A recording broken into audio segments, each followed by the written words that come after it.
Hey guys, it's Tim, and now that the final episode of Arrow has aired, here are my thoughts on Season 5 as a whole.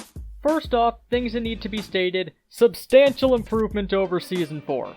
They removed the mystic element, Felicity was allowed to be somewhat fallible again, and they didn't push Olicity until the very end of the season. And even then, it was only in the background outside of one episode, so it was tolerable for this season. Though, actually, there is one mystic element still in play here, and it was the inclusion of Ragman for this season. And, unfortunately, while I did like him while he was there, we lose him halfway through the season, and he really forgives Felicity for nuking his hometown way too easily. Hopefully we'll see more of him in Season 6. So now that I've gotten general improvements out of the way, I'm gonna talk about the finale, so there will be spoilers coming up before I get into my thoughts on the season proper.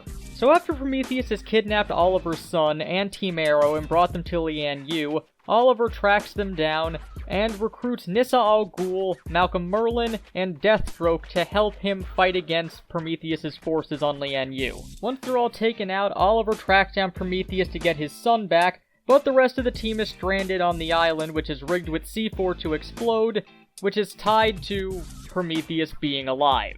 Once Oliver gets his son back, Prometheus kills himself, setting off all the C4 on the island, blowing up Lian Yu, and leaving the fate of all the other members of Team Arrow up in the air. So all in all, it's a pretty solid season finale, and to my knowledge, I think it's the only Arrow season so far that has ended with a definitive cliffhanger. It was nice seeing Nyssa Al Ghul and Deathstroke, played by Manu Bennett, back in action for this episode, and they do a good job with the flashbacks leading into where Season 1 started. And with that, barring them flashing back to moments from Season 1 next season, the flashbacks are done on Arrow, and I think that they've announced as such. But all in all, I think the finale was pretty solid. So, on to the season itself. Like I said, it's a vast improvement over Season 4, but that doesn't mean it doesn't still have problems. And a lot of that tracks down to the fact that Arrow has to produce 26 episodes for its season.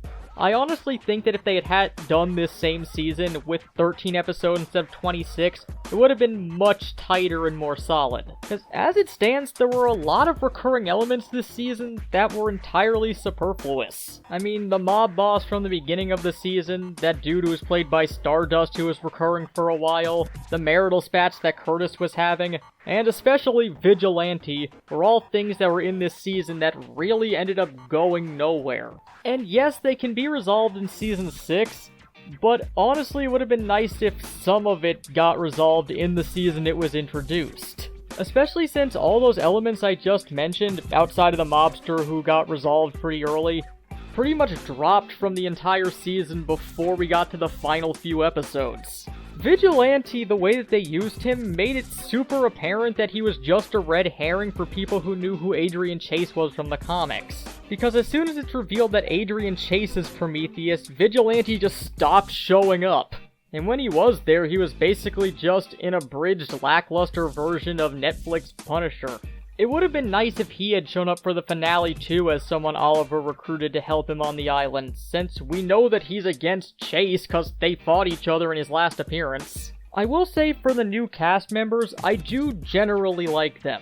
Especially Rene Ramirez Wild Dog. He has the most personality out of all of them, and is really the only one with a story that goes throughout the season.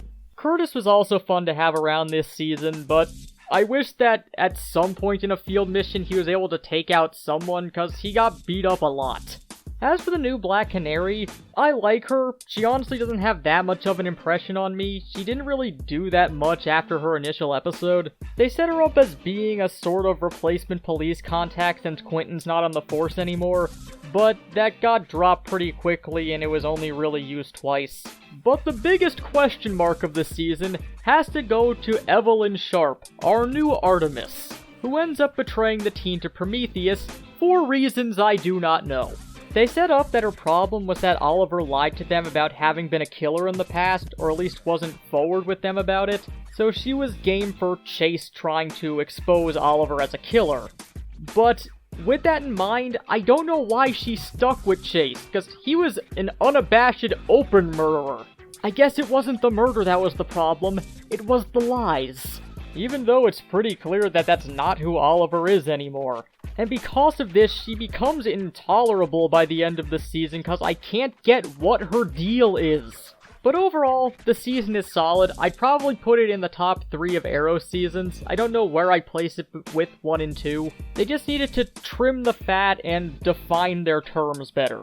But because of things dragging out, things going nowhere, and just stuff that didn't seem to add up with what they had put in, I'm gonna give the season a 7.5 out of 10. But let us know what you thought of Arrow Season 5 in the comments.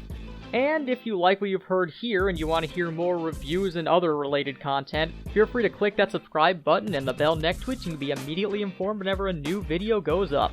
But until next time, this has been Tim from the Hybrid Network, signing out.